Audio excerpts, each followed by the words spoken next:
Hey, you know what we should do? What? We should do another video. Well, if you want to, you go get the camera.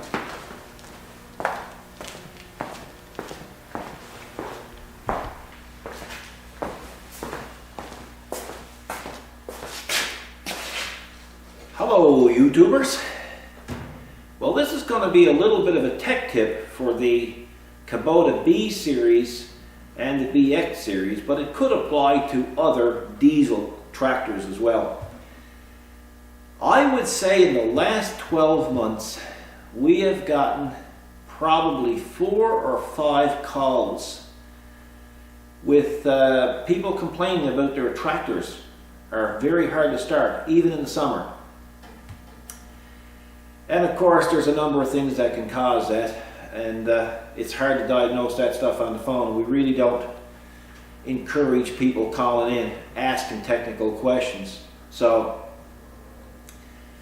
just before Christmas, we did, I don't know, maybe 2 or 3 services on the B models and the BX models. And I remember doing a couple of tractors and leaving them out there by the door waiting for the customer to pick them up. And I was in here working, and I remember on 2 occasions they came and picked up their tractor, and the tractor was cranking and cranking and cranking and cranking, and I said, that's odd, that started really good here in the shop. So I said, I'll go out and see what's up. So I went up and I said, hard to start? He said, it's always been hard to start. Ever since I bought it, it's been hard to start. And I said, not possible.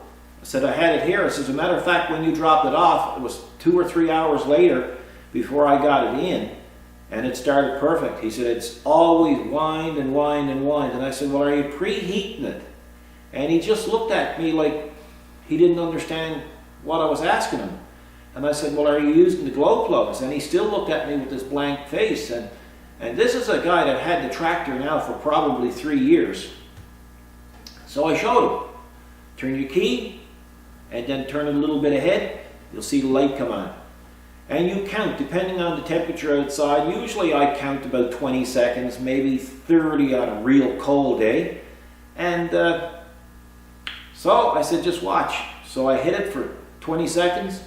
And it started right away. And he looked at me, he said, it's never started that good. And I said, well, have you always been starting it like this? He said, no. He said, I just sat in it and just sat on it and cranked it. So I said, well, I've heard people doing that before, but you know, obviously you never read your manual, or somebody didn't show you, or whatever the case may be. And this has happened to us on a number of occasions. And yesterday, a customer of ours called here, and he said, Paul, he said, I've been on your YouTube channel, and he said, I can't find any reason for my BX not starting. And he said, you serviced it last summer, but he said it was hard to start before you did it, and it was hard to start after you did it. So I said, well, are you preheating it? And again, he really didn't seem to think that, he didn't seem to know what I was talking about. So when I explained it to him, I think it dawned on him. He was never preheating the glow plugs. So he said, well, what about the summer? Well, I said, you can park them down there in the summer too. You still got to give them a little bit of preheat to get them to go. So that's what this video is about. And I told him, I said, you know what, Peter? I said, maybe it's time to do a video on using your glow plugs. Because obviously, there's a lot of people out there that's trying to start these little diesels without preheating the fuel. So that's what this video is going to be about. And there's still, you know, if we had 4 or 5 call here not aware of doing this, well, how many more is out there? So that's what the video is about, folks, is I'm going to take the camera now and I'm going to go down in a cold shed. It's about minus, I'm going to say minus 5 or 6 degrees Celsius here today.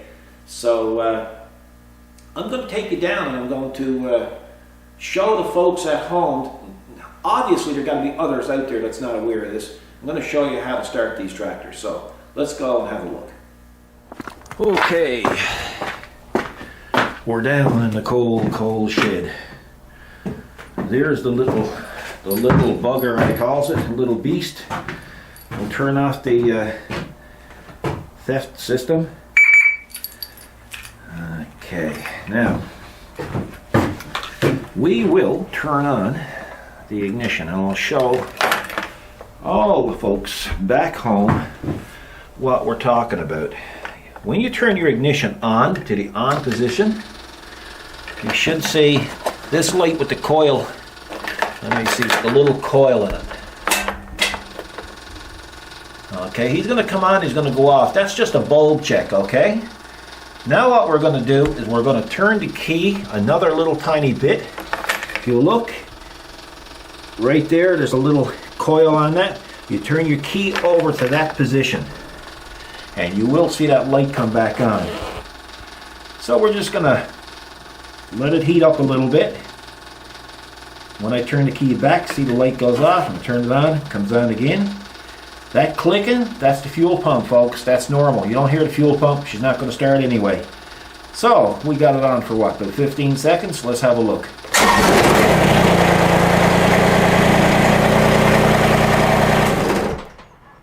And that's it. That's how you start them. That's how it's done. You preheat them, they'll start every time. Or they should. If they don't, you got a problem. Before we go back to the shop, guys, in the last video we had, I had some complaints about the keeper cables for the ROPS pins. And of course I showed that I had built these holders for the pins, but the original ones were really frayed, and you could stick the little pieces of wire in your hands. It was quite painful at times, actually. So what I did is I went ahead and got some coated wire. This is 3/32, and I just basically replaced it. So there's no worries now of sticking this in my fingers, or it's much more comfortable. If Kubota, if you're listening, I think you should go with coated cables, because it's injuring your customers. There's nothing worse than getting cable or fragments of cable stuck in your finger, especially when you're trying to get your pins out and in and out. And the same thing here. I just put the keepers there. So just wanted to let you know that was a little follow-up from the last video, folks. So there you have it, folks. I apologize to the people who already knew about the glow plugs, but there's a lot of people out there, obviously, that didn't know. We've had a lot of questions and concerns about their tractors not starting, and most likely that is the cause. And when 3 or 4 comes in here, and we're not a dealership, and they come in here asking us about it, I think the pre-delivery or the delivery of these tractors, I don't think that the person who's delivering the tractors are explaining the basics to the customer. And I really think, you know, that's not right. You go buy a vehicle now, and the salesman will come out and he'll say, well, I'm going to show you how to use the radio. I'm going to show you this. It's great. You know, I know customers should read their manuals, but face it, folks, most don't. When I worked at the dealerships, most people didn't look at their manuals. So some of the basic things. Here's the little clamps that I bought for those pin keepers, and there's the old cable, and there's the new cable. So it's very nice. Excuse me, I dropped one. Yeah, so you're about I think 35 cents a foot for that cable. I bought this particular cable at Canadian Tire, guys. And if you're going to use the coated cable, you're going to have to use a 3/32 clamp. And what I usually do, I just to clamp them over, I just take you can take a big screwdriver, or you can take a chisel and just give them a dent down on that groove on something hard, and they'll squat together right nice, and it'll look right cool. That's a little tech tip for you, so you don't go screaming the ball. And actually, when I took the cable off the other day, I stuck one in my hand. I won't repeat what I said because it was pretty nasty. So that's it. So folks, gonna call that a video. I hope it helps somebody out. There's got to be other people out there saying, voila, maybe that's why mine is not starting good. Some of the newer tractors, or well, your 5740, you don't do that. On the 5740, you turn your key ahead and it's got a timer, and you'll hear it when it clicks out, then you start it. Some of the older Kubotas actually had a little coil, a little spring coil right into the dash. You'd hit the button and you'd wait for that coil to heat up red, sometimes orange, and then you'd start them. They all had their own little ways of starting. I hope this helps somebody out because it's been a growing concern. And you know, again, it's not really a highly technical video, but it's one that was needed to be done. So folks, you guys have a great day. It's Saturday here, and we're just taking it easy. I done some cleanup here in the shop, and I'm going to go in now and we're going to call it a day. So you guys take care. Don't go texting and driving. Don't go taking up handicap zones. The people who need them bad. So think of others, and we'll see you in the next video. You guys take care, and God bless.